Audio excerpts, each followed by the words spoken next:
Hey everybody, welcome to the beginning of week 3. Look, I shaved. I shaved yesterday and look how much it comes back. It doesn't come over here. I got nothing there, but I got plenty here. Anyway, so far I want to tell you your assignments have been really good. Overall, this is one of the better classes I've ever had, and no, I don't say that to every class. Everybody says it. Oh, you say that to everybody. I don't. I'm very impressed with your work so far. Very good. Now, this coming week, very important stuff about copyright. Really look into this because especially if you want to go into the music business, this is very important. Let me give you two stories. These deal with computers, not the music business, but I think you'll understand. One story deals with two guys, Frankston and Bricklin, I think their names were. They invented something called VisiCalc.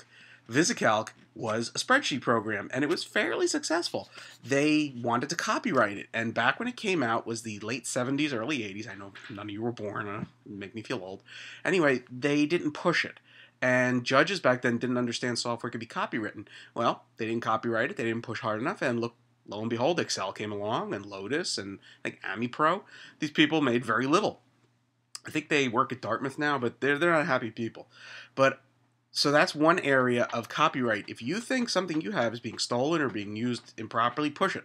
Go for it. Don't let someone take your stuff and say, "Oh, well, I only used like 30 seconds of it."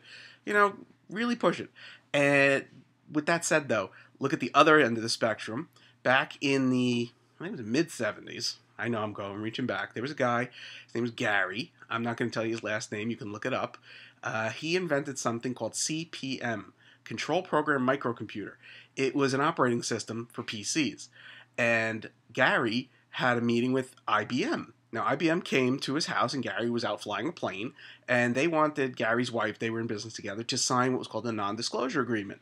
Now, Gary, as opposed to the other people who were really not pushing copyrights, Gary was all business. He said, no, I'm not signing your non-disclosure agreement, and I'm not going to sign anything of yours, blah, blah, blah. Well, IBM said, fine, he's being really hard-nosed about this. We'll turn around and go to some guy. I don't know, you might have heard him, his name was Bill Gates. Yeah, they went to Bill Gates, and they bought DOS from him. Gary died, not in a plane crash. I think he had a heart attack or something. He did okay for himself, but not billionaire okay like Bill Gates did. So if you want to look Gary up, that's all I'm going to just type in Gary and CPM. And it's CP with a slash in between the CP and the M. It stands for Control Program Microcomputer. But those are two ends of the spectrum. You have people that don't push it and people who push it too hard. So what I'm trying to tell you is when you're copywriting your stuff or when you're looking into copywriting, be smart about it. Really watch what's going to happen this week with the fair use and copyright, and you'll know how far you can push something. Okay? I've said my piece. Talk to you during the week.